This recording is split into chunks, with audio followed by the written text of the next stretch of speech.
Hello students, today in this video we will start from the topic the Lucknow Pact. So open your History Civics textbook page number 64.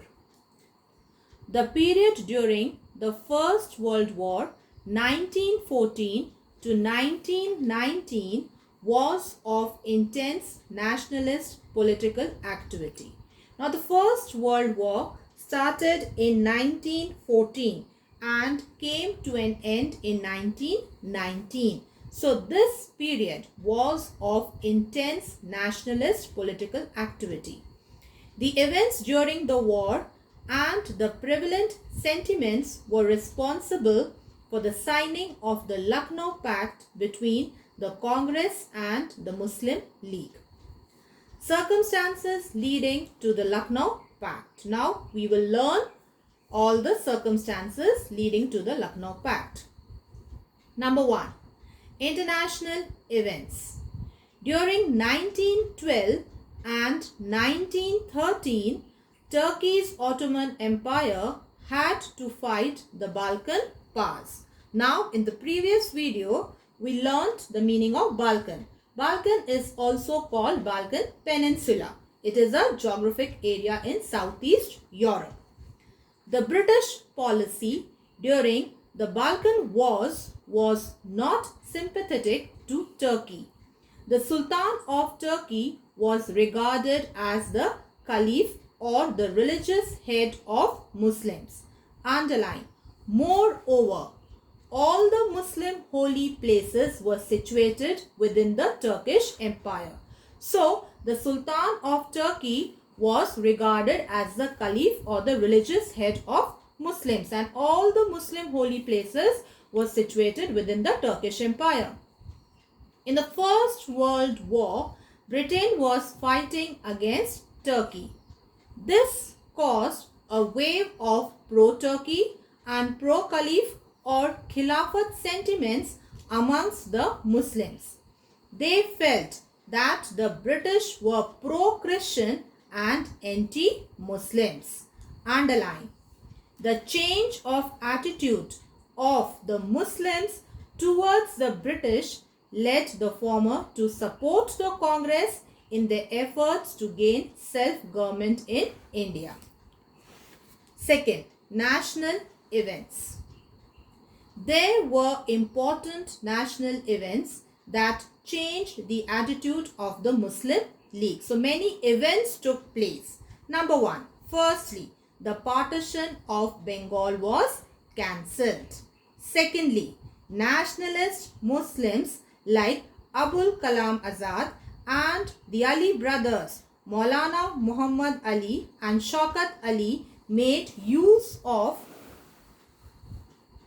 this opportunity to spread nationalist ideas among the Muslims for mobilizing public opinion in favor of self-government. Thirdly, Tilak was released from jail in 1914 after 6 years. Finally, under the Seditious Meetings Act, some prominent Muslim leaders were arrested. Now this seditious word we learnt when we did Bipin Chandra Pal. One line was there. The British government found his writing seditious. Seditious means causing people to stand against the authority.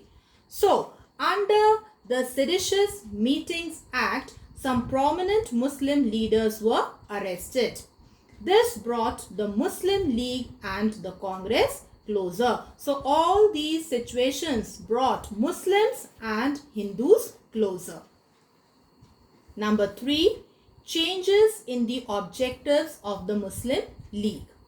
In the beginning, the League had support for the British government as one of its objectives. In 1913, the League had amended its constitution to include a system of self-government under the aegis of the British Crown as the ideal of the Muslim League. Therefore, it agreed with the Congress to have a political goal for India. Now underline. The unity of interest and objectives opened the doors for renewed cooperation between the Congress and the Muslim League.